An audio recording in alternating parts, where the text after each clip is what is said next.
I'm Becky Goebel, AKA Axel. Lots of people know me as Axel. It's like my fake name I made up, and now it's become my entire life and brand, I guess. I built this bike for Born Free 13. It's a 1948 Harley Davidson Panhead, 1947 Harley Davidson transmission, and an original Harley Davidson 1954 frame. I bought the guts of this bike right here in LA and tore the whole motor apart and transmission, completely redid the frame and built everything up from the ground up here at Hog Supply with the help of my friends and the internet, and yeah, just got it done. I had built a couple bikes from other projects that I did. Last year I built a race bike for this program where women who never had any race experience built road race bikes and raced them at Moto America. So I completely filmed myself doing that and showed that I was able to build this bike. And then I have another chopper that I built that I ride around all the time. It's just a Sportster.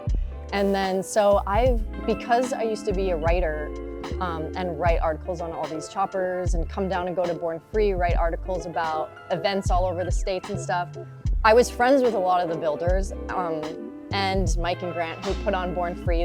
I've been around for years just asking questions. So they follow me on Instagram, and I think, there's not too many girls that are building bikes in general, never mind the style that Born Free is.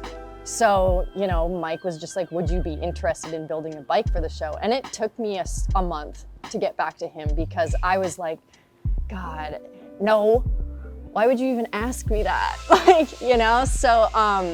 So he said, yeah, build whatever you want. And then I kind of was like, I'm gonna see if I could get some help from sponsors and whatever. So things kind of happened where this shop at Hog Supply, they were like, well, you can use some space at our shop. So I kind of had all the ducks in a line to be able to actually do this. And it was hard for me to say no. So I found this motor and frame and transmission and was like, well, might as well just do it. I said yes, and they put my name on the list, and yeah. I never really had a shop space or my own tools. So first off, I had to get a lift and tools. So once I got stable, I was able to crack this motor open with the help of Cody. Cody here, who owns Hog Supply, is one of the most well-known old Harley motor builders. So that was a huge, amazing opportunity for me to be able to go through this whole motor and transmission with a motor builder, myself, being able to see how he did it and stuff. Most of these other builders get someone else to rebuild their motors, which is what I basically did too, but I was able to have my hands on every part of it and learn. But I had the tank and fender painted by Michael at Flying Weasel. He's in Iowa, and I was running out of time to get this bike finished, so I shipped him the tank and fender and kept the frame, being like, oh, well, it's just the frame, I'll just paint it myself, whatever.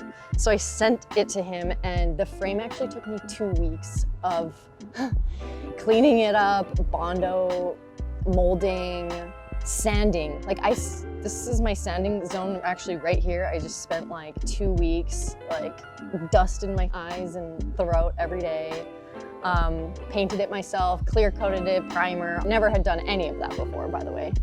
But I'm happy with how it turned out. And then I had some parts I was able to actually make on my own, which, I feel at Born Free, that's the cool thing. People want to see the one-off parts and stuff. So I never really knew if I was going to be able to do any of that stuff. But as time went on, I realized I needed to, because you can't find parts that quickly or nothing fits for what you need. I bent all of the controls myself, the pegs. I casted this bird deflector, the kicker pedal, and the headlight mount out of the old pistons in the motor when I first bought the motor. So I did that right here. You can see remnants of it over there. Just melted down old metal and casted them with a 3D printer that a company sent us for this build. So crazy.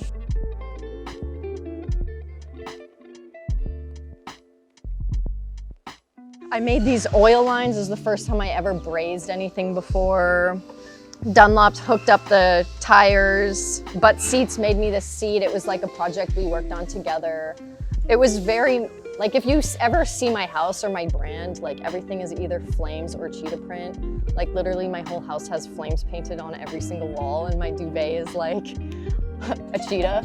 So anyways, I really wanted to have a lot of my personality in it. So those things are like, you know, are very me.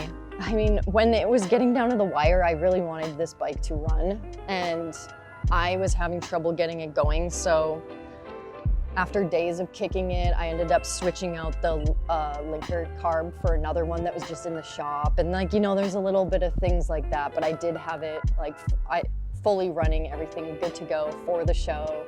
And yeah, lots of this bike has like so much help from my friends and like parts that my friends make. Like Pangea Speed Andy, he's one of the other builders for Born Free this year. Like that's his wheel.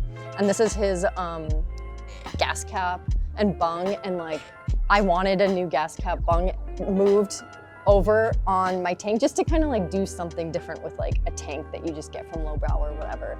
And he was like, walked me through every single step of cutting out the old gas bung and moving it over and welding it up and everything. So like, there's so many little things that you would never really even like think of that are meaningful to me with this bike. And I'm gonna keep this bike forever. Like for me, this opportunity was for me to be able to get the bike of my dreams, get it done, get the help that I needed in time, get help with money to build it, and then now have it forever. Like, I don't even know if I'll ever build another bike. I've always wanted something like this, and now I have it, and Born Free was sweet and everything, but like, I'm not really like a builder, you know? Like, I'm not really like all these other guys, they build bikes to be like, I'm a builder. And I'm like, I just wanted a Panhead. You know, now I know every single little bit of this bike, and when I break down on a trip, I'm gonna know what's wrong with it at least, or what the parts are called to get it fixed and stuff. So that's everything I could want out of a bike. So yeah, the story is still unfolding with this bike, and there will be so much more to come once I get comfortable with it and, you know, figure out how it runs and how to kick it good and stuff. This is just the beginning.